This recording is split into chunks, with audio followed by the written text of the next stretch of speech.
just realized, like, I have a big mouth. I'm good at talking to people, Right. right?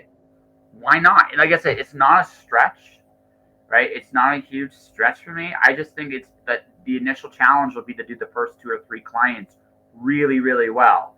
Once Yeah. they're, that's it. That's it. I don't think it's going to take me.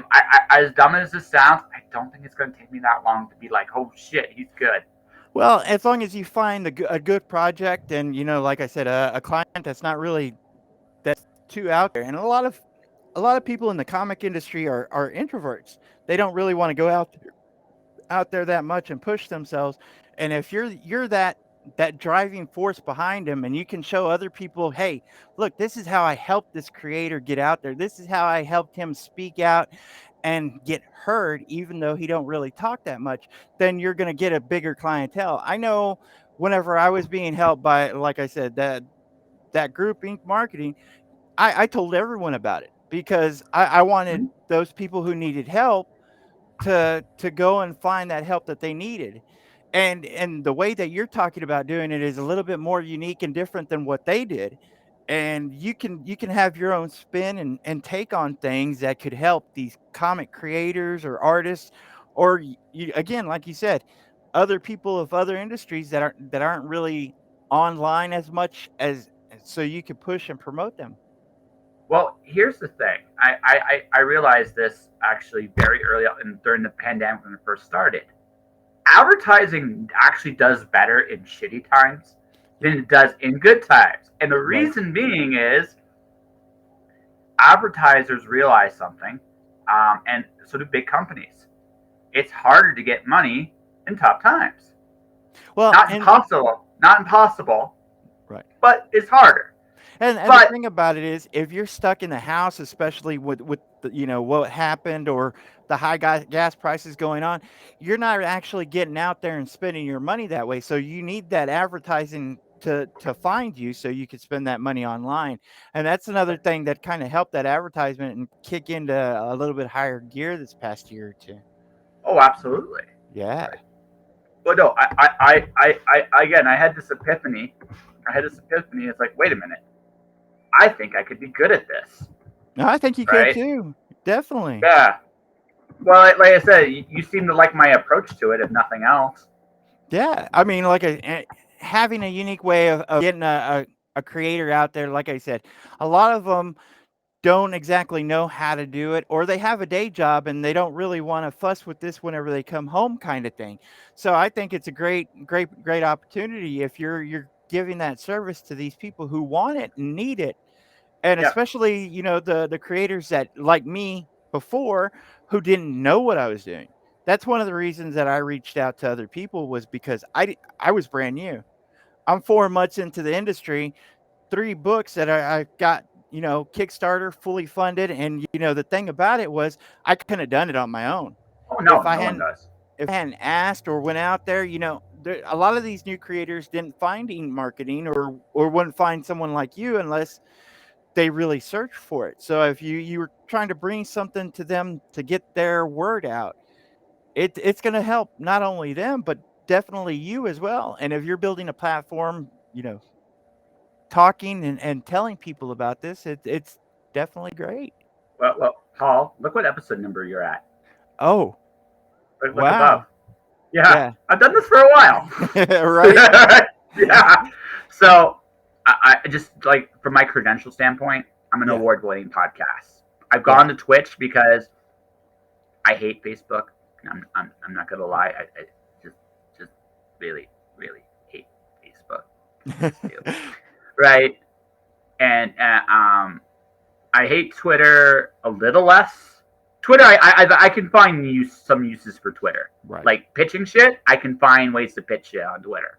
Right. Facebook, I And it's eh, hard, it's hard as a comic creator, because you have to get out there on everything. Me personally, I was not a digital type person. I didn't really use Facebook or Twitter or Instagram or any of that stuff until I became a comic creator. So I didn't really, I didn't have a fingerprint until I was started guided to how to do that. So being on Twitch and even Facebook or anything else, it's like you're getting out there and people are seeing you.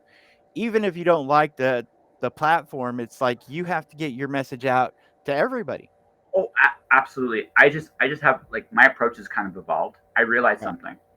Like Paul, I'm not cool enough to keep up with everything. I'm just not Right. cool enough. So what I've decided, and this is just maybe just again me being a freelancer for a couple of years and realizing a couple things.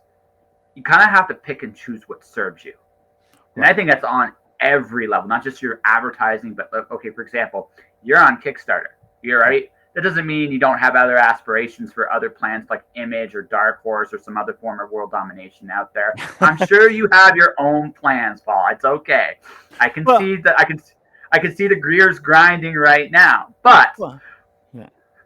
I mean, yeah. whenever I got into the comic industry, it was more of a necessity. I just wanted to put something out there Mhm. to kind of make a source of income for me and my family. I've never really had aspirations to get high in the career field of the comics. I've never expected Image or anyone else to pick me up. Would I like it? Man, I would love to get published at least once. And but yeah, and not by Image or Dark Horse or anything like me prefer my dream would be Aftershock. And again, if someone like Behemoth or Scout. Scout Comics, Second Sight Publishing, any of these great publishers, if they would pick me up, I would think that would be my dream right there, just to get picked up once. So I mean, I'm not like most people saying, "Hey, I'm looking for Netflix," or "Hey, I'm looking for Marvel or DC to pick me up." But right now, I'm just trying to get a foothold in the industry to So, kind so, of get that stream. so I want to do one gentle pushback to you. It's a Sure, gentle one. no problem. You're already published. Yes, yes, Yeah, self-published. Yes, thank you. yeah, no, no, no, you're already published. It's the only thing I'm going to push back on you, good sir. I think. Okay, so as a novelist, I watched Brandon Sanderson's like big giant ass Kickstarter. Now, Yeah, yeah, I'm not so high on drugs to think that my Kickstarter will hit that number right. anytime soon. But there's a lot you can learn from a Kickstarter like his too, Yeah. right? And his presentation was brilliant. Now, Yeah. right? Forget. I mean, he made some other mistakes and some like, quote unquote mistake. Who the fuck am I going to tell him did make you made a mistake with Right. that much money, right? But but the thing was that okay, he had a name, yes, Mhm. but we'll establish that.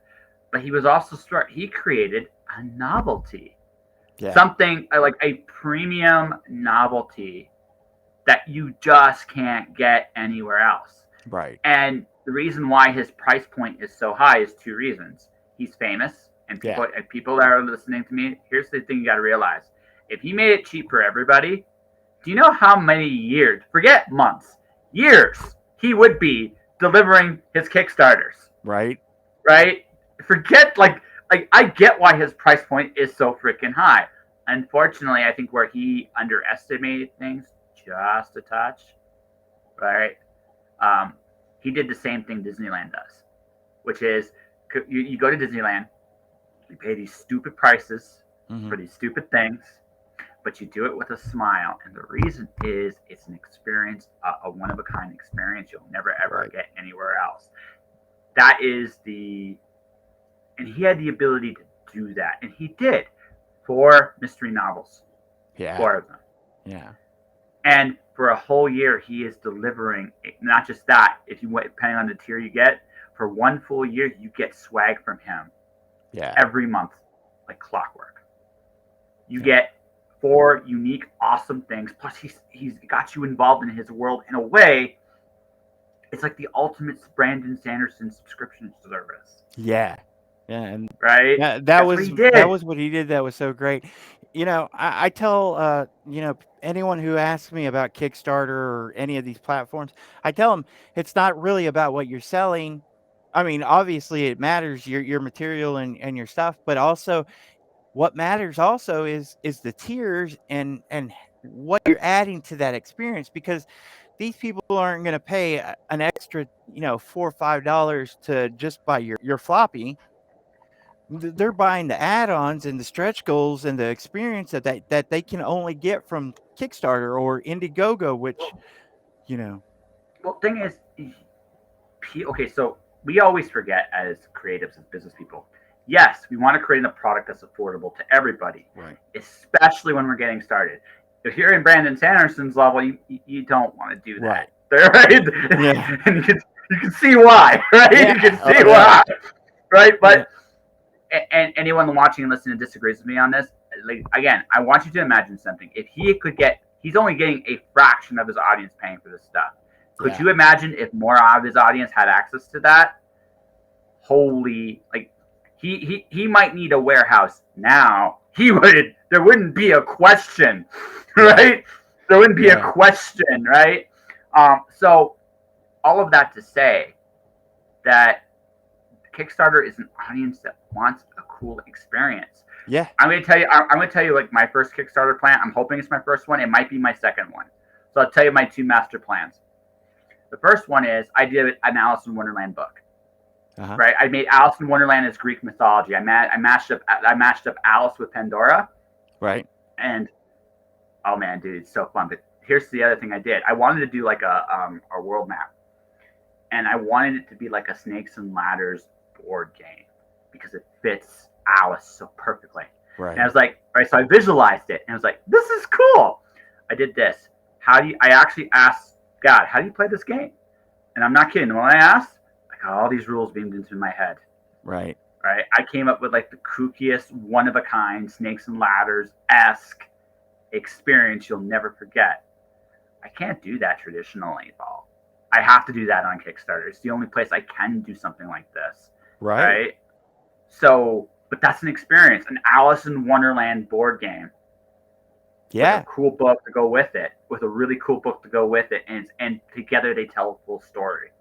That's and a that's what people really want is something a little bit different and something unique like that. You know, with some of these comic books talking about putting audio to their books, you know, as a background and stuff. And one of the most unique campaigns that I've seen recently and that I thought was amazing is a campaign called Lions and versus Dwarves. Have you heard of this?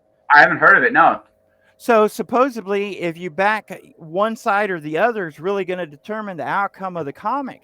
So in essence, it's giving the people who are putting money into this campaign a little bit of power into the comic itself, and that's what you people turned it really into a want. choose your That own adventure story. yeah, and the thing Yeah, about it is they're buying into this and trying to choose a side where you're talking about doing a board game that's along with the comic. These are unique things that people love and they want, and they might not know it, but whenever you come up with something unique like that, this is something that's going to draw more interest. You know, and then there's the final appeal to Kickstarter, which is this. I don't. Okay, again, my first Alice book got nominated. Pardon me, my first Alice book got nominated for an award, and I don't want to sound crass. I don't care. Not because I'm not flattered or honored that my peers respect my work. I actually truly am. It means a lot that way. right. But I'd rather get paid. This sounds like a really crass way of looking at it, but I would rather get paid, Well, right? and And you know, the thing about it, me being brand new, and everyone's been telling me, "Hey, you're doing great as a in your comic career. You got 3 fully funded projects, and you know you've sold this many." And I'm like to myself, I'm like, "Am I really doing great?" Because my pocketbook doesn't show it. I got into this field for 2 or 3 reasons. A, because I love it.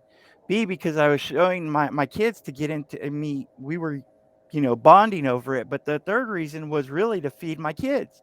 And yeah, I was hoping that it would bring not only enough to cover the expenses that I put into it and maybe an extra dollar to start my next books, but mainly to help provide for my kids. And those were the reasons that I got into it.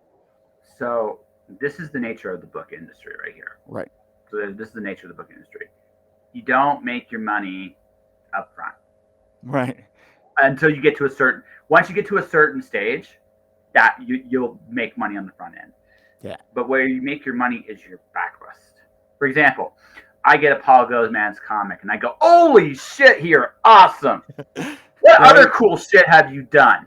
And then you have this whole catalog of stuff. So Yeah. what happens is, and that's the cool thing about books. That's the cool thing about comics. That's the cool thing about like intellectual property.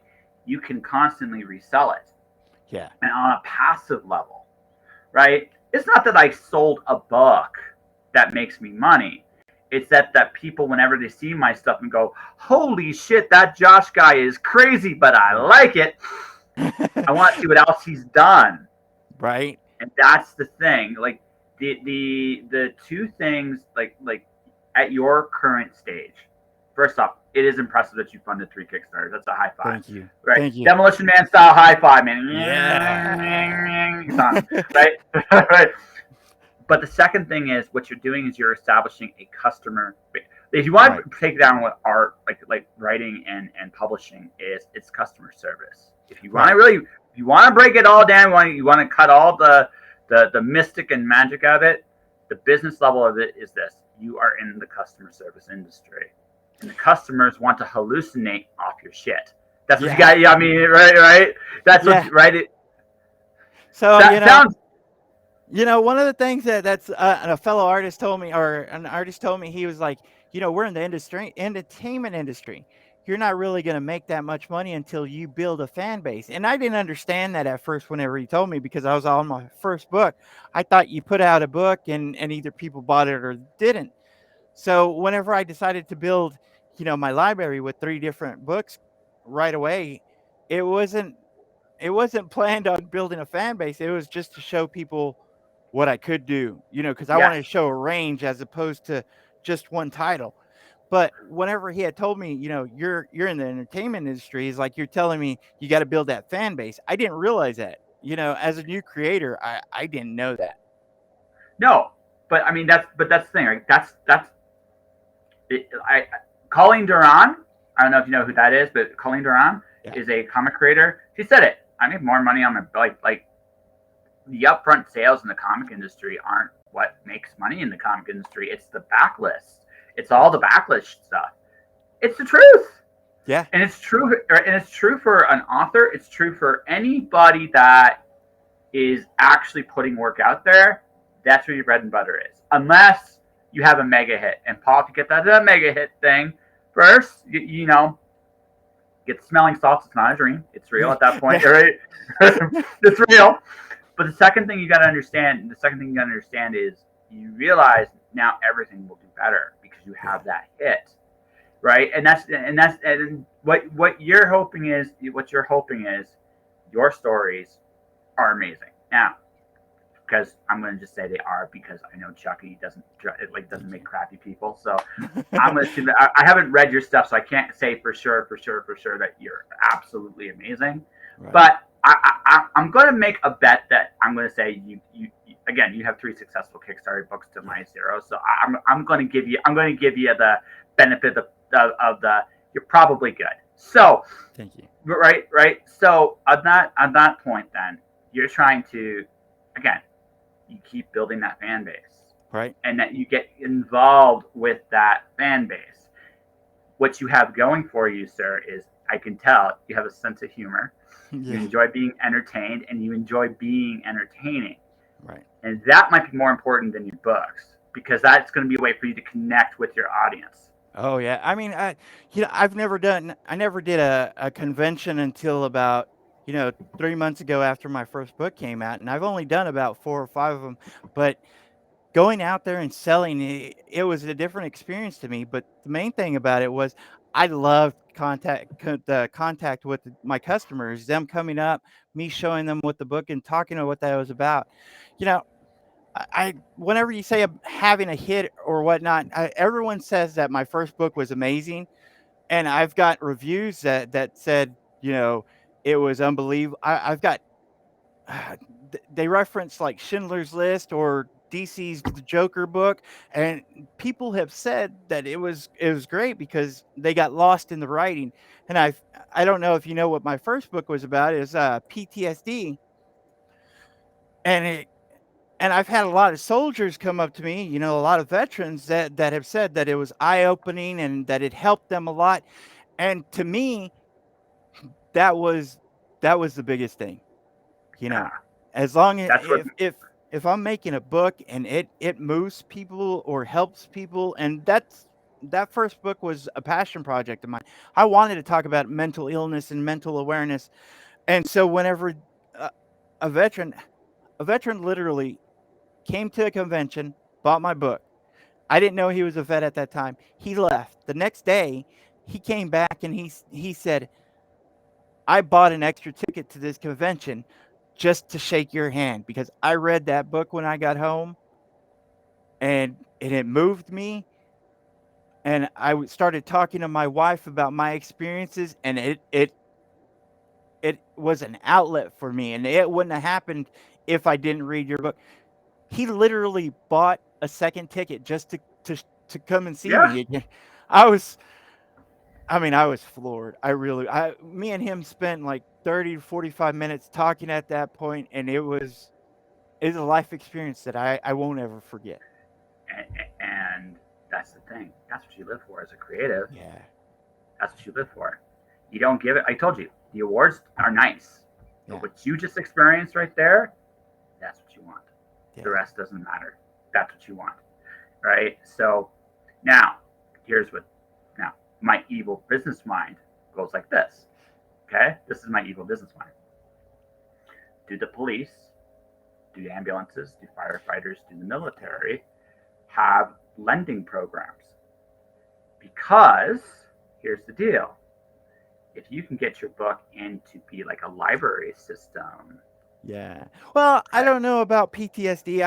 Whenever I made it, I didn't really intend to push it for sales or whatnot. After I did my first print run, I thought about stop printing it because I didn't really want to exploit it. Uh, I happen to have a family member who was a veteran, and he read it, and he actually bought 1,000 copies. And he's like, "Look, you sold 1,000 copies of these. This is the reaction you're getting. Everybody loves this book. I don't want you to stop selling it." And so, I'm sitting on a big pile of, my second or 1,000 copies, and I'm trying to sell it. People have told me to go to the VA, therapists, and whatnot selling, and I'm like, I don't No, really no, want. no, no, not sell. I want you to listen to me.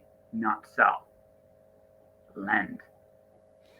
I want you to think about this for just a second here. Now, here's what I mean by this. One, I think okay. The only thing I'm going to push back on you at the end of this as Right. well. Okay. There's a pushback at the end of this, but I'm going to talk about what you can do. Mhm. I'm not saying that you should just exploit to sell the Right. book. What I'm saying is this, okay? That impact on that soldier Yeah. was amazing. And if you made an impact on him, I know a few. I've interviewed a few veterans on this show. I've interviewed people with PTSD. One of my ex-girlfriends has PTSD for some of these experiences she's been through. I know how it can really, Right. really, right. Now here's the thing, right? You could, if you instead of selling the book, you go to the VA, you go to these places and go, listen, I'm not trying to sell your book because you're not. Go like this instead. But what I would love to do is there. I mean, when soldiers go off to these countries, they're Right. fucking bored. They're fucking bored, right? So at least for a good chunk of the time, you don't. And folks, honestly, I'm okay with soldiers being bored in the middle of nowhere. That means they're not Right. fighting, right? Right. But That right, exactly. right, right. But here's the thing. I know there's a lot of soldiers that are avid readers. Yeah. And if your book was available to be lent out to those people, now, right, you're not exploit. Now, you should get some kind of kickback for that because you are doing it if that's possible, right? Well, But let me finish my point, right. and then you can come back. Right, all right, right. But here's the thing: that book would reach those people in a way that's good. And the fact that you would make something from that, you shouldn't feel guilty. It'd be one thing if you went out there and go to the soldiers. I feel your pain. You know, you just get like the brother love, like the big giant rings and like that. Like if you were that kind of snake oil salesman, you'd be absolutely right not to do Right. it. But if your book had that much of an impact, the guy was willing to pay money Yeah. to come take your hand. I want you to consider how okay, that means that that book in particular is potent and a powerful message that more people should share it. And I you should not feel one an iota of guilt if they are willing to invest in you to do this. Number one, right. and that's where I'm going to come from. Like look at it like that. Number two, you'll meet some great people and it'll open doors for you and opportunities for you you might not get on your own. Now, if you don't want to be known as just the PTSD guy, I get that too. And I get Oh, that and I understand that. But what I am saying to you is you have something that really connects with people, a yeah. work that really, really does. I think you would do it a misservice. Yeah. And by definition, yourself. If you didn't at least look around and go, okay, I don't want to exploit it, but how can I get it to reach out there? And do they have programs to do that? Does So that make having sense? having said that, I got contacted just yesterday by a Yeah. customer who bought my book in New Orleans, as a matter of fact, and he messages me and tells me that he's a disabled veteran who who is in charge of counseling other veterans, and he wanted to buy a quantity of my books, and I was like, "That's amazing. I'll sell you some at cost because I can't really afford to take a loss right now." And he was like, "I want to take it to the VA and present it to them to see if they would like to buy some." And I told him, Yeah. I would love to sell them some. I have tons of them here. I will sell them at cost. I'd love to donate them myself, but I can't exactly afford that right now. No, no, no, no.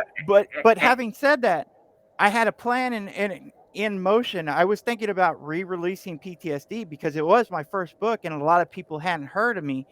I was thinking about re-releasing it on Indiegogo and selling it at cover price, or excuse me, selling it at normal price, I guess you could say, instead of like a $10 for a floppy.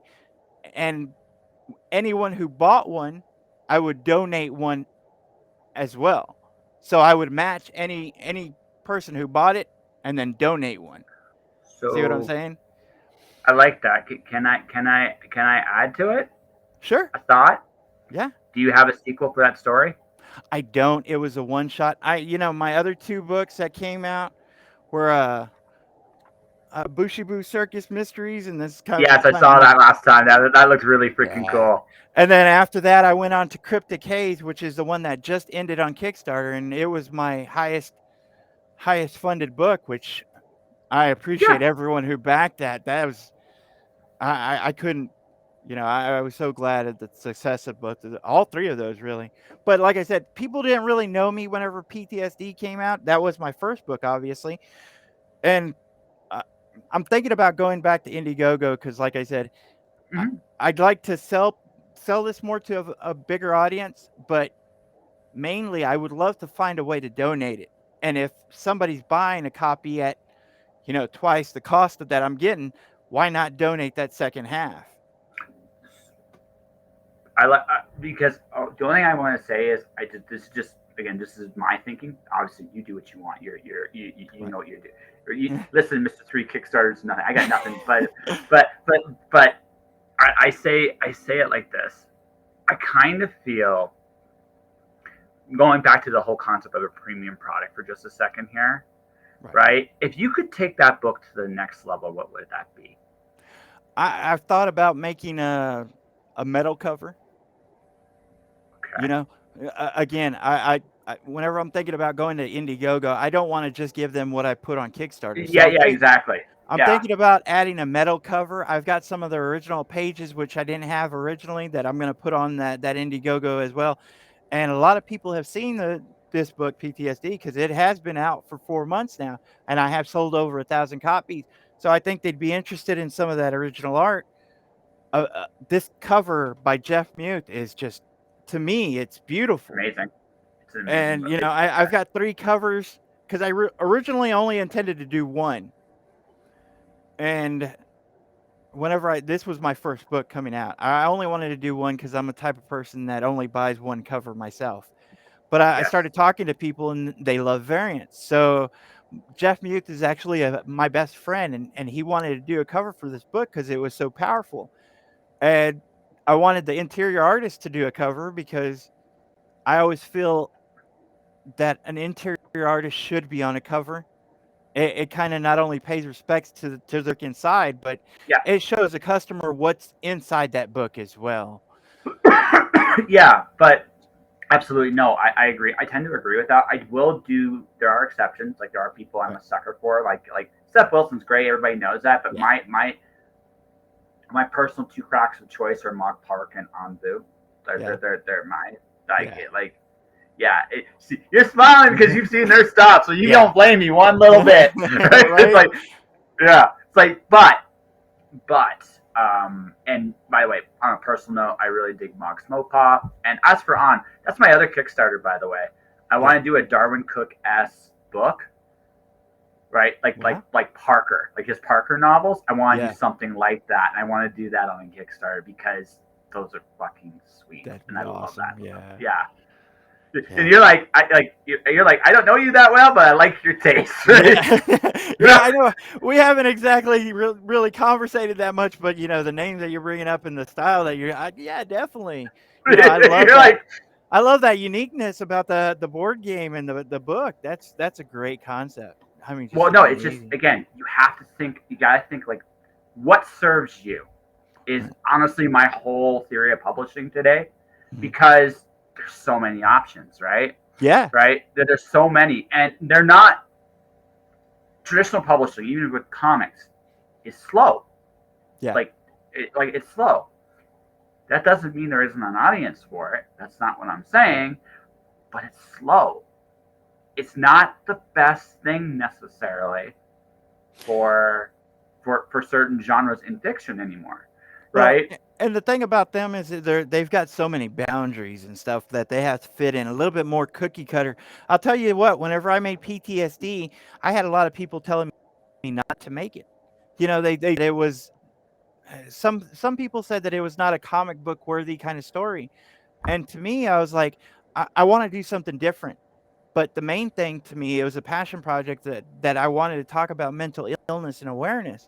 And I've had a lot of people that said, "Well, you're not a soldier.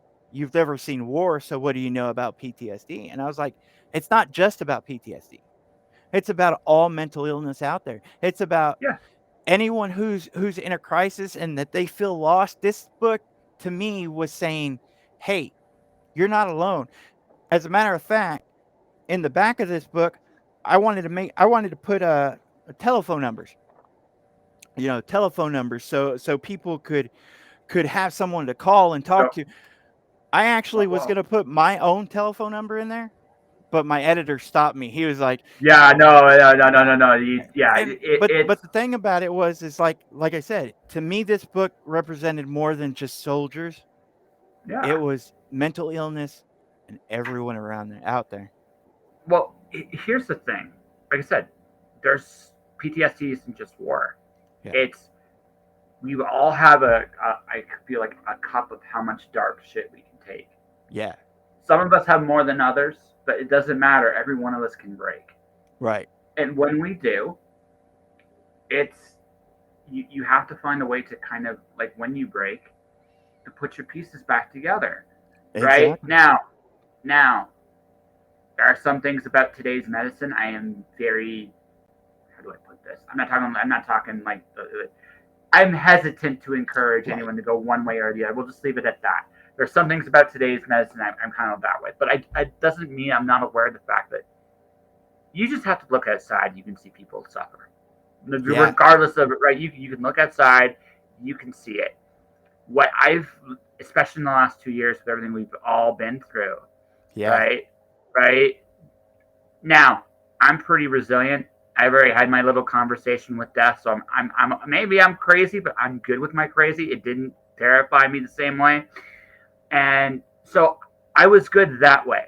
But the pressures, the hysteria, the outside forces that are beyond our control that are human that seem to do nothing but fuck things up. That got to me for a little bit. I mean, I'd Yeah, be lying to you, right? Right? I'd be lying to you if I said otherwise. That's not, again, we're all human. There are things we can take incredibly well, and there are things we just can't. exactly. As people, we all have those limitations. Mental health can hit us all. It's not a question. It's not a question of thinking that we're invulnerable. It's to acknowledge our fragility, our mortality, our vulnerabilities. Life is very, it's precious, but one of the reasons it's so precious is it is so fragile. Yeah. And one, right? So I've learned this a long time ago. So you got to be kind to people. You got to be patient to people. You have to let people be themselves. Nothing I've said here, I've learned some of this shit the hard way, Yeah. right? Because we all have this idea of how we think the world should be, and I'm 40 now. I don't like, I don't know about you, Paul. I don't fucking know anymore. I just don't Yeah. fucking know, right? So I've stopped worrying about what the world thinks is the right thing or the wrong thing, and so I've decided to try to be kinder to Right. people in general, even if I don't agree with them because they're crazy, Paul. No, but that's the point, right? You have to recognize the fact that all of us, right? All of us have our limitations, and Yeah. anyone can break. Anyone. And It doesn't matter and who it is.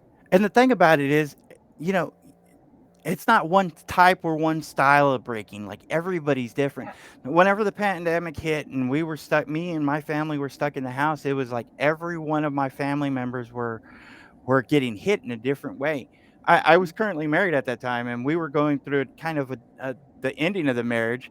So it was weird because my wife was manic depressive throughout the entire marriage, and I was seeing how she was breaking.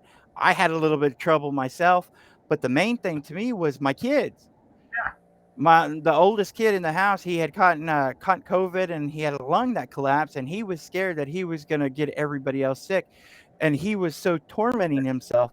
I was sitting there talking to him every night, trying to reassure him, "Look, we're gonna get through this. We're stuck in here. This is a temporary thing."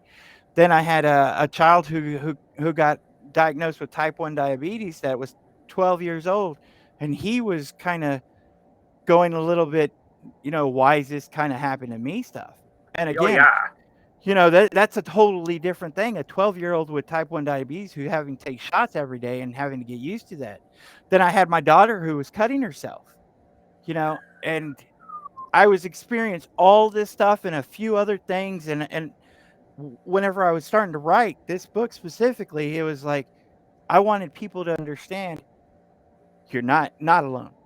no, we all. I want you to feel what this character's going through because I want it to be a cautionary tale that you don't let it get out of hand. Yeah, And when you were talking about DC or these other people that are making books that are a little bit more cookie cutter, clean, they probably wouldn't print my book because it is a little bit harsh. And that's the great thing about the independence books nowadays. It's like you can step a little bit out of the box. Now, I sent this to a few publishers, and they're they've came back saying that it was a great story, and that I did a great job for my first time out, kind of thing. But I don't think that this kind of book would have been even looked at, by the it, mainstream. it's hard to touch because again the Yeah, reality is, again, some of the things we haven't mentioned, like I said, some of my proclivities against certain treatments, you sometimes see that up right. close and personal too. Yeah, Sometimes that shit breaks them even more than yeah, their illness, and once you see that, you don't look at that stuff the same way, you just don't. And then and sometimes their resiliency surprises you, like yeah. they did all of a sudden in that broken space, they kind of find some way to pull themselves out. That's Or a unique incredible when you, way to deal yeah, with it, because I wouldn't have wrote these books if I hadn't have gone through all that yeah, stuff too. I yeah, mean, exactly, and whenever you right. talk about medicine, I mean, medicine affects people different way. Hmm. One of my family members was on some medicine, and it helped them to a point, but it made them feel lost as well.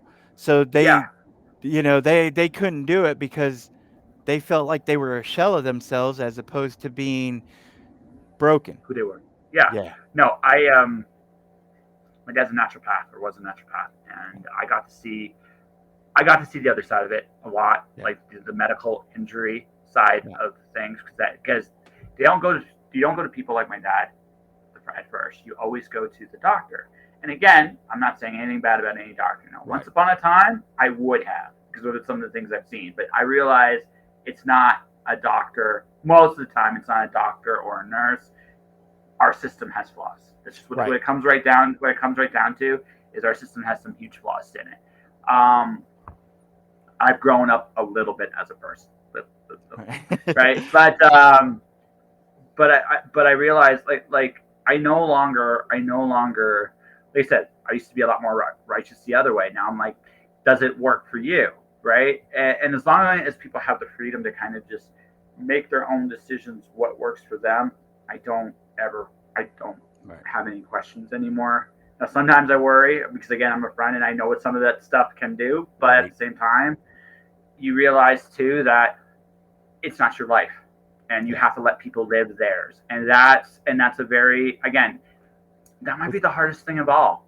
It is a hard pill It to swallow, definitely. Yeah. Yeah, it might be the hardest thing of all because you're coming from a place where you want to help people, but Yeah. yet you realize at the end of the day that it's They not have your to do place to tell themselves. people.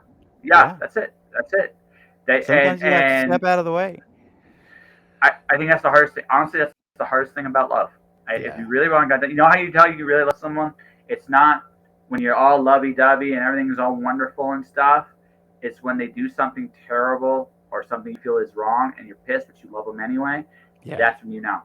Yeah. That's when you know, because that's when love is truly tested. Do you love somebody for being who they are, Exactly. regardless of everything? And if you can love somebody for those things, and you truly are love somebody, and then at that point you have to have faith in that person, because if you really do love somebody, you're going to have to trust that they will figure out Right. what it works for them, and you got to have that trust, because honestly you can't live their life for them, and that might be the hardest thing I've ever learned in my life. Yeah.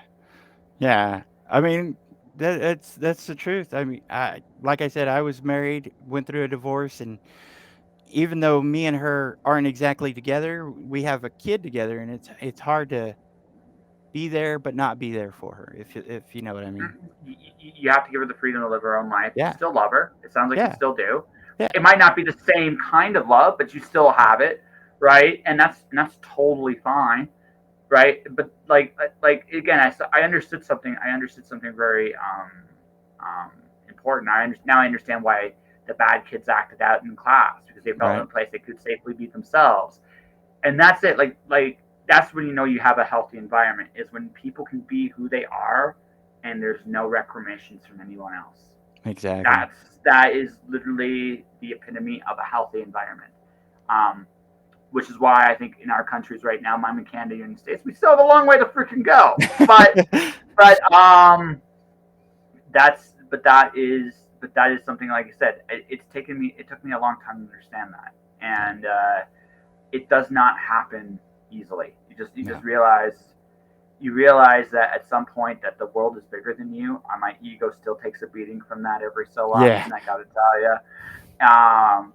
But at the same time, and when you realize that, then you also got to realize too that you know what, they're doing what's right for them, and for all you know, it's better than what you could do for them, and it probably Exactly. is, because you're not there. You're not there, right? So Yeah.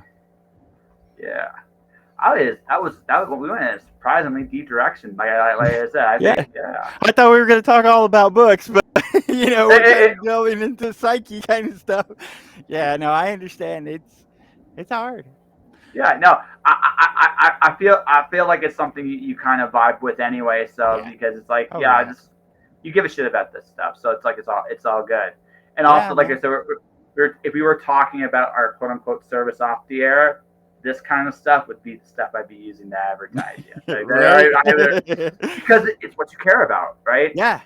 Right. I think one of the reasons why PTSD struck so hard is you gave an incredible shit about it. And I'm not saying we'll talk about the other books in a minute. I'm sure you had fun with them, but if you said this was a passion project, I think you put a real. It sounds like you put a real solid piece of yourself inside this Yeah. book. Yeah, I did. I mean, like I said, I really wanted people to understand that they're not alone. Because there was a lot of times that I felt like I was alone, even whenever I was married and dealing with all those circumstances where my kids felt like they were alone.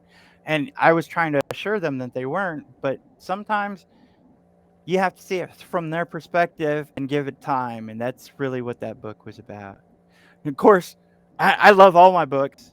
I'm a huge comic fan, and whenever I made a Bushy Boo Circus, that was me and my kids sitting together because we were stuck in the house and throwing ideas out there, and they loved this idea, and I loved this idea, and so that was a family project that really struck Aw. inside. Yeah. I get the feel. I hope you don't take this the wrong way, but I could see a pop up book or two with your name on it in the future somewhere. Yeah. I can always see it.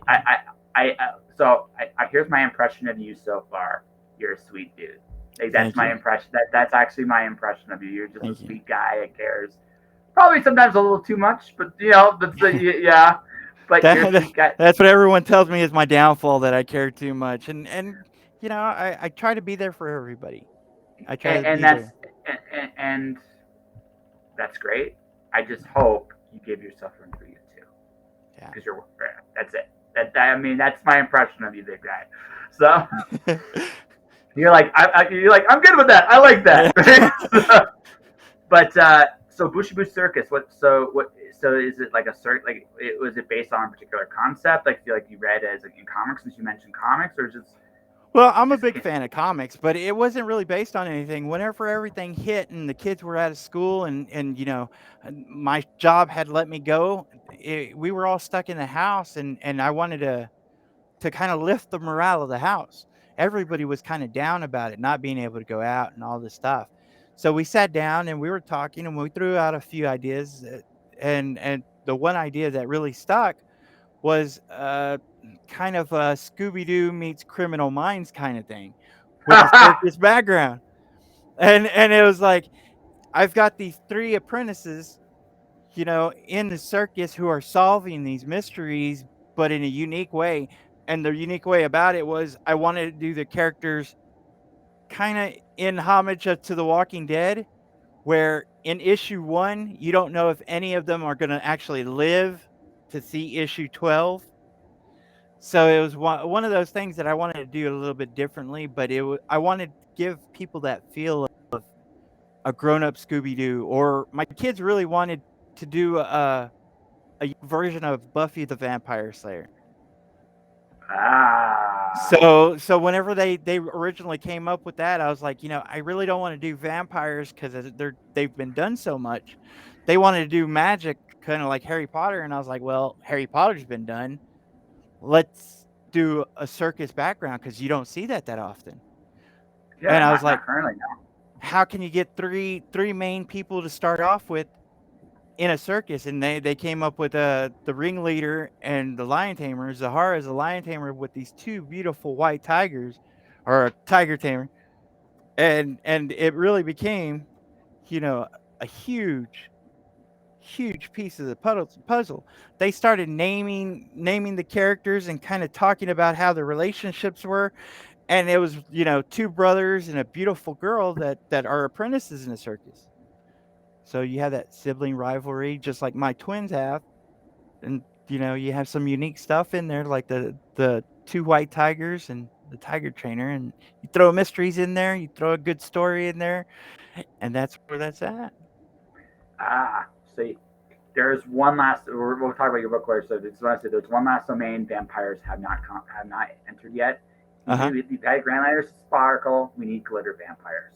Because that'd be like the worst. That'd be like totally the worst. It'd be like not only are they terrifying, horrifying nightmares, but they leave sparkling stuff that never goes away. And then a few years, he becomes a bad. Yeah, exactly. Exactly. Yeah. Exactly. There we go. See, now we know if we ever do a comic there, that would be the story. This is the tale of the glitter vampire. Yeah, there you go. Yeah, right. But yeah, I don't know. My mind just goes to places.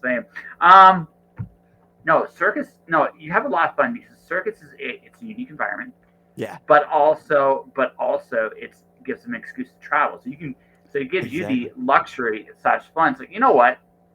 I don't really want to draw this background anymore. Let's go to Hong Kong. Why? Because I fucking A- feel like it. As a matter Right? of fact, I've outlined my first 12 issues. And I haven't fully written them. I've wrote one, two, and three. Obviously, one was printed, and at first they're in Oklahoma, and then Yeah. they're going to go to the swamps of Louisiana. But then my next two issues are going to be down here in Texas, where I live, and it's going to be a huge. I mean, I'm going to have so much fun with it because it's going to be a story that's in my backyard. And like you said, they could go anywhere in the world. So it adds that story to it too. Yeah. So I'll give you like it's in the back of my head. I've had this idea for about 10 years. Right? Baseball style ninjas. They're actually a baseball team that are actually ninjas. Yeah, Yeah, yeah, that they're could actually work. and they're traveling like and they do missions for like spy style stuff, right? Yeah, But their actual cover is they are called like the we'll just say that I don't know if they're in a city, but they're actually called the Ninjas. That's an I, actual baseball thing. So I that could work. I mean, that reminds me of Shaolin soccer. Have you ever heard of that? I've heard of it. Yes. I used to be a big fan of Shaolin soccer, so I mean, I could see that because to me, Shaolin soccer was a little bit too oriental, too far out there for me. But I loved it still. So bringing baseball and ninjas, that's like America's pastime. Yes, America's pastime with Yeah, like deadly killer like yeah, violence and action. But that's also, awesome. half the thing too is they're really passionate about their baseball as well because it's a good cover and they're passionate about it. So you see them struggling with stuff like the changeup kicks this one batter's ass every like God damn it every single time. Why can't I hit this ball? Right, Right. right. So like have those like personality things. Like same thing with a circus. Like what you're doing here is, yeah, they're apprentices and they're working together, but they're also part of a larger family, Right. right? They're part of a larger family, and there's that balancing that dynamics. There's maybe like some showbiz aspects to it as well, where Yeah. some other people want their spots, right? Yeah. Sometimes, Yeah. right? As a You matter of can play fact, yeah. you can play with a lot of like petty shit and also some really cool personal things. Yeah. Like brother sister rivalry, I could see them like playing in the trapeze area Yeah. with the safety nets, like yeah, right, just playing some weird tag in the middle of a rehearsal, and maybe that trapeze tag is like, why are you bothering? What did I do to Exactly. deserve you today?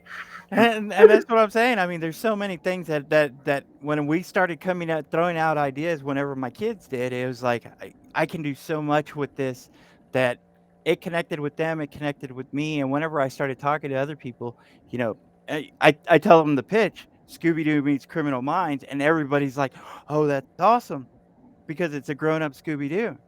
Yes, And but how many times has that been done? even Scooby Doo can't do grown up Scooby Doo very well, Yeah, right? right. Well, Yeah. on a personal note with the Scooby Doo movie, I mean, there was a little part of me that popped that Scrappy Doo was the first bad guy. Yeah. There's a little part of me because I hated that guy anyways. Like everybody, like when he added Scrappy to the show, it was like, oh, it's just dead. It's just dead. Because Scrappy sucks. Because he's just Sometimes they like, just jump the shark. They just try too hard. well, I get it, right? You come up with this great story and you tell all the stories you want to tell, and you're like, we got a hit. Now what? Oh shit, we got. That's the downside of having a hit, Yeah. right?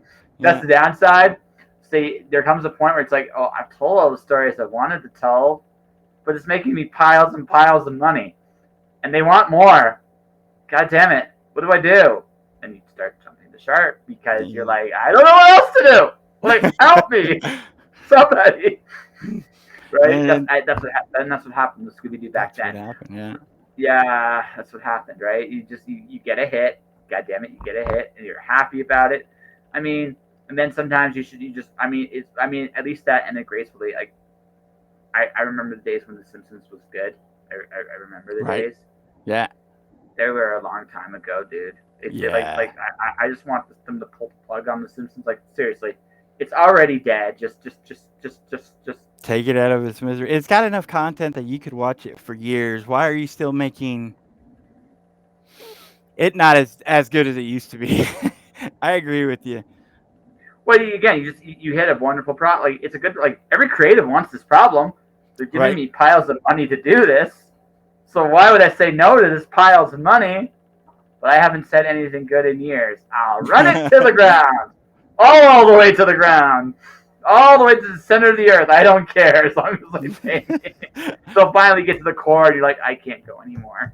I mean, that's just kind of where it's at, right? I mean, you've done like there's going to be six. Oh my god, there's going to be 600 episodes of The Simpsons. I'm so wow, wow, Yeah. mind blown just a little bit on that. I haven't even touched alcohol yet, and now I absolutely want to drink. Jeez. But yeah, I mean, it sounds like that one's the one you had the most fun. So okay, you did circus, right? Right. PTSD is close to your heart because of pain. Right. The circus. Can you say the circus title of the book again? It's Because I Bushibu Circus Mysteries. I call it Bushibu. Bushibu. Yeah. Okay, so Bushibu is you having fun with your kids, Yeah. and that's why you did that. Yeah. So cryptid, Cryptic Haze. cryptid Cryptic haze. Haze was like I said, I'm a comic book fan. First and foremost, I remember going into that. So I remember my first comic. I remember falling in love with that first character that I followed for years, which was Bishop off the X-Men. Claremont's X-Men was huge to me. Having said that, I wanted to do something that was a homage to Batman's The Killing Joke. And that's where Cryptic Haze came in. I wanted to do a thriller that kind of made people think and be on the edge of their seat. I was talking to a comic book friend, and he was going through a turmoil at the time, and it was like he didn't know what he was doing with his life, and that's where this story came from. It was like, Batman's Killing Joke was the Joker trying to push Gordon over the edge, one day and trying to get him to really just turn. And whenever I was talking to my friend and him not knowing what he was doing, this story came to me, and it was basically, what if you were at that edge? What if you were at that cliff edge, and then all of a sudden you had an opportunity, to control people's minds? What would you do Ooh. with it? And then what would be the consequences with it? Would you take that power and destroy the person who was destroying you? Would you make them come back to you? Or would you just go rob banks all day long? And so I was mixing that in with the Killing Joke, and that's where Cryptic Haze came in. It was Ugh. really a odd, on the edge of your seat thriller, and I wanted to put two huge twists at the end that made you finish the book, but think to yourself, what if it was me? Okay, so do I want to go back to the Killing Joke first? Or I want to dive into this book more first. Well, and like one of the covers to Memento, Chris Nolan's Memento, and because that was the one book or one movie that just kept you thinking and jumping through loops till the very end, and then afterwards, it just kept you thinking. That's what I wanted this So book to do. okay, we'll talk about your con. So it does remind me of a concept. I don't know if you ever Yeah. heard. It's a Japanese anime called Code Geass: The Lucia of the Rebellion. I don't think I've heard of that one. Okay, so he's granted through a mysterious person. Hmm. Main character Lelouch is a secretly. This is revealed a little bit later on. He is an exiled son of the Empire of Britannia in Hmm. feudal Japan has been conquered by the Britons. It's an alternative modern day story. So it's got mechs and all the other cool stuff you think associate with Japanese like anime, but it's got also some really hard. So the story is this: he is granted a power to fight back, and his power is the power of the king. In this particular case, he can give anybody exactly one command, just one, and they must obey him. They cannot resist it. Whatever he says, they have to do. Right. So, so, um, he gives one command. If he tells you to die, you die. If he tells you to be his slave, you will be his slave. If he tells you to dance, you will dance. If he tells you to fall in love with him, fall in love with him. Just it's incredibly so. The first season is it's called the Lucifer Rebellion. So there's a rebellion in Japan against Britain. He's the leader, the son of the exile prince, and they don't even know it's him. He creates a kind of a superhero identity. But in the second season, you see the price of this power over time. It Right. isolates him from everybody eventually because he's gone down a road that no one goes. And eventually, everybody that wants, even people that want to follow him, can no longer do so. Right. Right? So, um, he does what a lot of people, um, um, how to put this? He's doing it in this way because people have this tendency he's lied the whole way, and all those lies catch up to him. I think with somebody like your guy, he's already a little bent and twisted and warped because he's at the point where he's about to break. Then he Right. suffered incredibly. I think the first temptation would be to lash out, but for a guy like that, here's his wish. Now what? Well, what do Yeah. you do with this? Yeah. Right now what? Once the initial suffering is negated, now what? Right. Yeah. And that's where the twists come in my book. It's like it's hard to talk to people about the ending of this book without giving anything away Yeah, no, something like this, no, but because I put two huge twists in it that make you just drop your jaw because you never see it coming.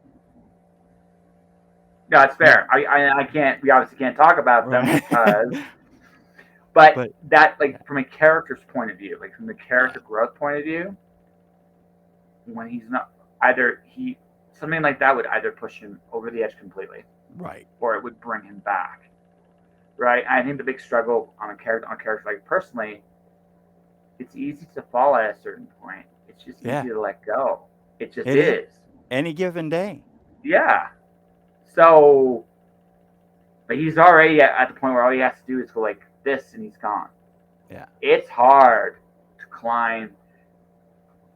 This I can sense that this book also comes from your mental health stuff, love of mental health stuff to some degree as well. Well, I mean, yeah. I mean, anytime you write something, you pull from yourself. They say write what you know. Yeah. Write what you understand. But it really was whenever I was talking to my friend, because I had gone through my divorce at this point, and he was going through somewhat of a similar situation, but his was a little bit more harsh to him. Yep. And seeing him struggle in that way, I was like, I know what I went through, but I didn't know how he felt, and I didn't know how to help him get out of it. And so whenever I was trying to help him along, that's really when this story came from. So I mean, it definitely was close to me because he was a huge. I mean, he still is a huge factor in my life and a very good friend. And that I try to write things that are close to me because if I don't feel them, how do I expect the readers to feel them? Hmm. Yeah. Exactly. Exactly. So, okay, I have a take on the killing ending of the Killing Joke. Let's Yeah, see if you agree with me. Yeah. let's hear it. Now, most people know. I think Batman kills the Joker at the end. I think most of us come to that trope. But most people don't understand, and I have a theory. Why did Batman laugh at the Joker's last joke? Uh, to I want you be to think about that cynical? for a second. I don't know. What? To be Because cynical okay, to? No? no. They're having a heart to heart, okay? Right. And the Joker tells him, I can't go back. It's too late, right? Like Batman's last appeal to him. It's just too late. I can't go back. It's far too late. So here's the deal. Um, this is what's good. So this is what happens. So he tells this joke, and then the Batman kills him. But right before that, he laughs. I tend to take the look at how Terry McGinnis describes the Joker. He kept coming back because you want to try to get the old man to laugh, right? And he goes, "Get a clue count. He has no sense of humor. He doesn't, but he has a sense of mercy." And and just think, you have to kill this man, and the only thing he ever really truly wanted out of you was a laugh. No matter how sick and twisted his whole way of doing it, so you give it to him because why not? Think of it as a last request. So the Joker's joke is the Joker's final attempt to make Batman laugh, I and see what Batman you're just saying. I yeah. don't, I don't know if I believe the whole Batman killed him thing though. No, well, I don't know. it's ambiguous for that reason. Like it is ambiguous. Yeah, My tendency is right, but I do tend to think that yeah, I think in that story that's how it ends. Because I don't know with someone like the Joker, there's no known way to fix that. Like, how do you deal with that when someone's that broken, that mad, that lost, that gone, and is now just a danger to everything because nobody, not even the Joker himself, can predict what he's going to do next. Right? right. That's just you have to do something, right, to stop this. Could it have Do been the you? Joker killed himself? Yeah. Well, in the Dark Knight, in that story, he did because he wanted to see if he could push back, and he couldn't. Right. Right? And that's. But I think those are two different Batman. I think the Batman in the Killing Joke is I wouldn't say hardened, but I would say maybe more humane for somebody who's suffering like that. What is killing them a mercy to both? Because again, he can't stop himself. He just can't. Right. Right. So wouldn't someone like that want someone to stop them on some level? I don't know. Like I said, Yeah, it was Joker's ultimate goal to get Batman to kill him. I don't think Batman would have crossed that threshold. that's I mean, fair. I could be wrong. No, listen. This is why I'm bringing this up. You mentioned the Right. Killing Joke, right? Right. Dude, we can agree to disagree on anything, Yeah. even the color of the sky. Right. Right? I'm good with it, man. Just date. We're just bullshitting, right? That's how I look Yeah. at it, right? So, Yeah. But but I mean, that was a masterful tale. I mean, it really was the way it was done. Joker trying to constantly do everything to get Gordon to just snap. mhm. It was just Oh amazing. yeah, Yeah. yeah. I mean, the fact that Batgirl was crippled because of it, Yeah. And and then the the only pictures thing that thrown kept your, your daughter's pictures thrown at you like that? Oh, I couldn't imagine it. I would have killed him. yeah, see, like Ah. see. Mm, So which so again, I think the circus yeah. Bungo Boo. Did I get that right? Bushi Boo? Bushi Bushy Boo? Boo. Yeah, Yeah. got bongo in my head. I don't know why I said bongo. But I think Bushy Boo's the one you have the most fun with. Yeah. Yeah, Yeah. it's by far the one you have the most fun with because you don't. Well, because I had my kids with me and they helped me, throw ideas out there. I mean, we sat down and talked about so many things that the circus could do, so many different acts that I want to throw into like future issues. I've got new characters coming in the next two issues that are already written. I've got like two or three characters in each issue. So you can get that build up again, like The Walking Dead. You introduce all these characters and start, letting go of one or two, and at the end, you just don't know who's going to still be alive. That the only thing about that is this is the game lesson from Game of Thrones. Just the lesson. Yeah. Kill everybody I give a shit about. I'm gonna stop caring about the story. Right. Yeah, Right. right. But I mean, You I've got to that's my goal is I've got to find a way to keep you interested throughout. yeah. There's a certain point in the next again, this is my first issue, so I've got time to think about it, but my sixth issue I think is going to be my biggest and most shocking one whenever I get to it. But I've got to get you invested into these characters Sure. so that you could start on this roller coaster ride.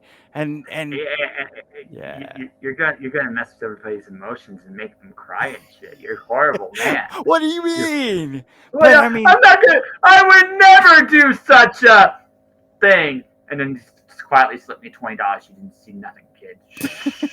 but the thing about it is, to me, my ultimate Mm, goal is to make a great story. To get you invested in, so you could be into this world that I'm trying to share with everyone. yeah. PTSD, it was a passion project. It was a one shot. And, I've thought about not making any more of that because I didn't really want to explore it. But whenever I was writing it, I wanted you to feel those characters. With Bushibu Circus Mysteries, I want you to feel those stories, but also invest into those characters as well. Yeah.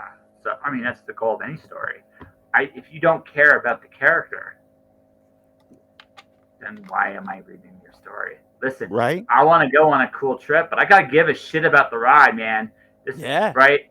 I gotta find my Space Mountain because my Space Mountain is gonna be the way to go. Period. Yeah.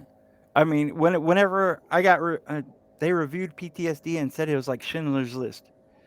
You don't go in there to have a good time and be happy, and then you go in there for the story and to understand something that you didn't understand, and it makes you Yep. feel that emotion and that impact.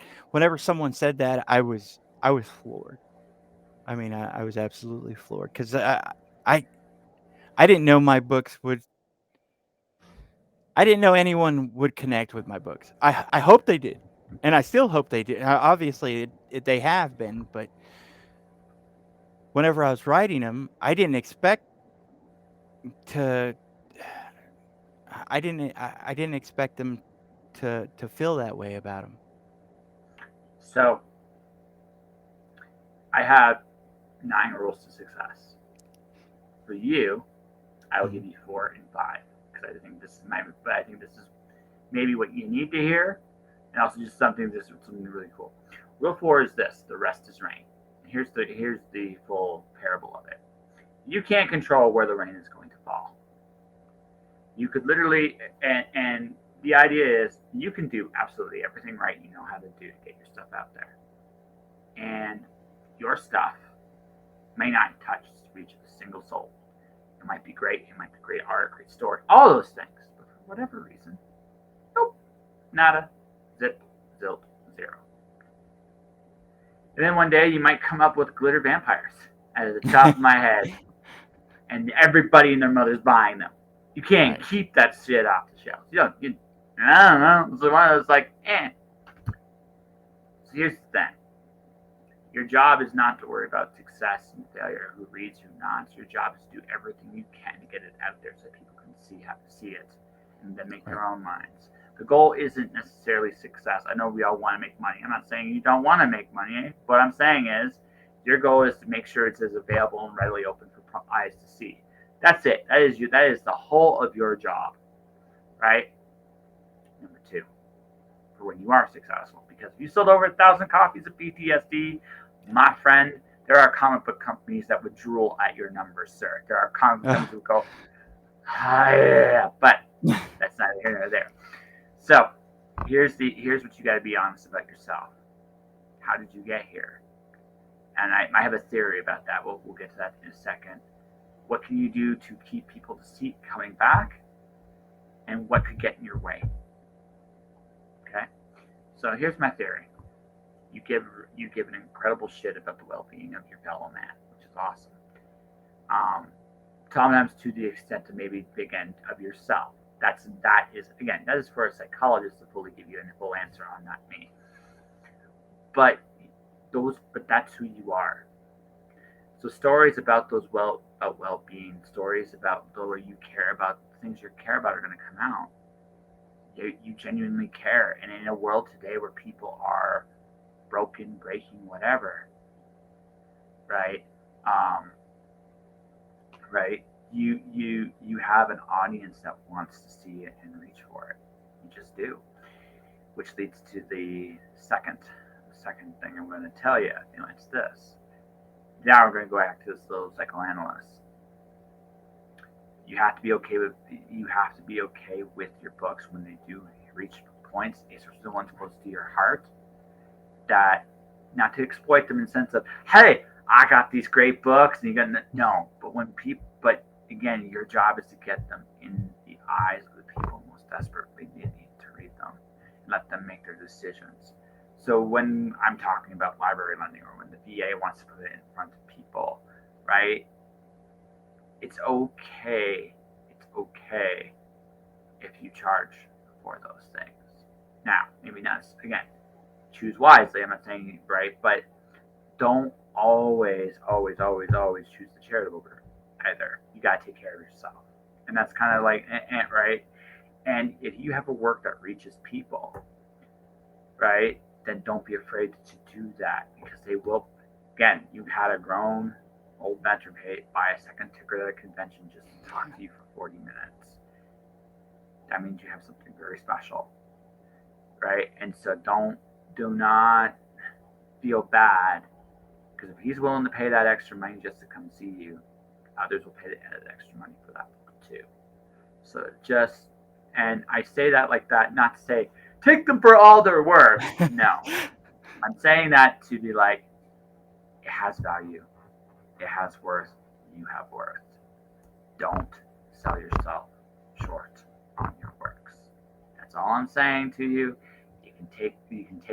You do, you're a grown ass man, Mr. Gomez. I am pretty sure, like, you'd be like, thank you, right? Maybe a little bit. I'll take your advice under advisement like this, a little bit, right? But at the same time, it's just like, you gotta, just when you do have things that really touch people, it's okay to some degree to take advantage of that to your benefit. It doesn't make you a horrible person. What would make you a horrible person is, again, you're one of those guys that's like, I'm gonna take you for everything. No, you don't. You don't need to be that guy. But if someone goes to you, hey, listen, I'll pay $10 outright. You'd be like, for that book, right? Right.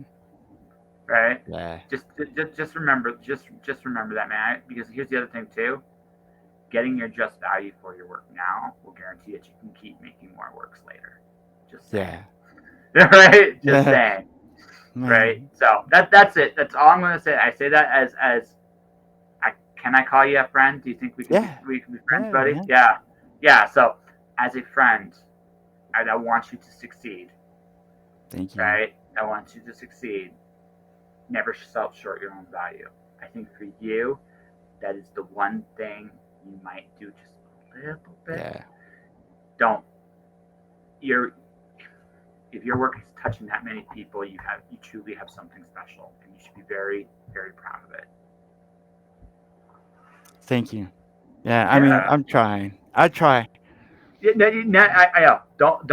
And if you have a little imposter in your head saying things to you, so there's two things you can do. There's the Homer Simpson method. When Homer was talking to his brain about intimidating with fear. Yeah. You go after your imposter syndrome, so you can try to intimidate it with fear. Quiet voice. Don't make me throttle you. I'll put you in the blender again. Like, right now, that might not work. What worked for me was this. I understood what I want. I wanted to continue to be successful. I had reasons to believe I was successful. So my worth or lack of worth is irrelevant. What matters is the fact that my work is reaching people. And that's all that matters. And it's my job, and thus, in your case, your job, is to ensure that continues to happen. And if you do everything in your power to do that, you can live with the results. Does that make sense? Yeah. Yeah, totally. I mean, I like I said, I try to help everyone I can whenever passion project. I wanted to put my own number in my book, to No, help people. I get it. No, But dude. yeah. Okay. There's two parts to this. You generally have a caring heart, and it's one of the reasons why your books are the way they are, because of the caring heart you do have. And I'm not saying to dismiss it. Right. What I'm saying is protect it just a little bit, right? Because you need your space. Your kids need their space. All right. Your ex-wife needs her space too. And again, you're not like the whole world. Like I know you're a strong guy. You got big shoulders right there. I can see that. But you're not designed to carry the whole world. It's about fighting Right. your battles the best way you can. That's it. Right. Like no, nothing else. And if you feel like you haven't done enough, have that little conversation. It's like, is this me, or is this my imposter having a little bit of like trying just to goad me to go off that cliff, right? Right. Again, and if you realize it's your imposter, just intimidate with fear, right? Homer Simpson, that motherfucker, right? But you just be honest, like you know when you don't put your best effort out, like deep down you know it, like you absolutely know it, right? And but sometimes you're like, I don't deserve this. There's like a little bit of that in because you've just done 3 campaigns and people are noticing Yeah. what you're doing, and that kind of makes you feel bad for someone that's doing 7 to 10 campaigns. There's no rules when you get discovered, right? Just Right. be a smart enough man to recognize the good fortune you do have Yeah. and build on it. It's a blessing. It's a blessing that probably is well earned in many ways. So take advantage of the good things that do come your way. Right. Okay, I promise. Soapbox. It's over. Right. I appreciate it. Thank you so much. I really Yeah. do. Yeah. So when's your next campaign? Well, I mean, I funded most of these out of pocket. These three. I kind of hit a stumbling block. Even though they got funded, I don't exactly have enough for the next one. I think I'm gonna wait till June and do Bushibu Circus #2, Okay. and then around June at that time, I might start getting my artists and covers in line in the next few months. But I'm thinking I'm gonna release in June, and I've got another book that I want to start. It's called Prelude to Aurora, and that might be in the summertime as well. So Okay. Well, that's what I'm planning on. so all right. Well, I hope you kick all kinds of wonderful ass, Thank good you. sir. You want to come back here and talk to me again when you're on your next Yeah. campaign? Yeah, man. Yeah. This We this got to was fun. definitely keep in touch. I got to send you some of my books. Yeah. Yeah, maybe I'll review them. I'll Y- review them. I'll be like, That'd hey, be awesome. I love reviews. I mean, yeah. good or bad, either, I learn from them either way. I love So, reviews. I really do. so here's what I'm going. This is what I'm going to do to check now. On April 1st, I'm doing an April Fool's gag. I'm going to Yeah. bury one of his books on the review. It's going to be on April 1st. So now I'm going to send Chuck the thing. By the way, before you get really mad, read the end, right? And right. And he'll look at me. He's like, "Oh, you motherfucker!" Right? P.S. April Fool, Right. right? April Fool. That I'm because I am that kind of asshole. I am. I can be honest about it. But how can people find you, man?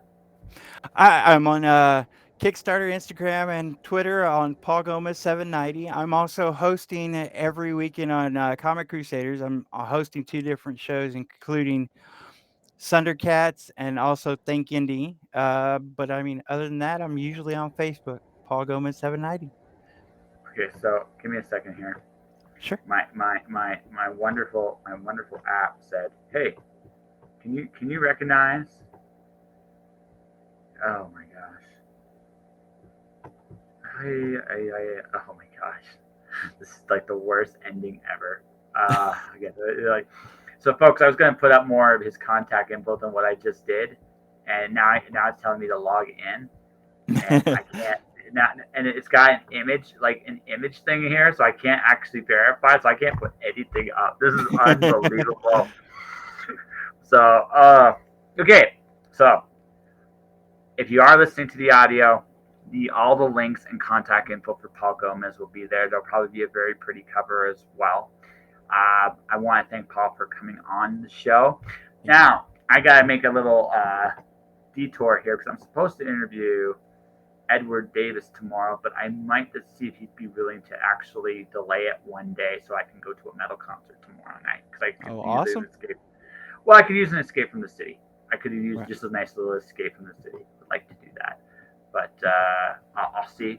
If not, I will be here doing my thing. But I kind of made a promise I want to keep, so I'll talk to Edward as soon as this is done.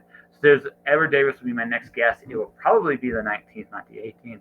But stay tuned, folks. And that will do it for this episode tonight. Stay inspired. Keep shining in the dark. I will be back here tomorrow or Saturday. All right, guys. Take care.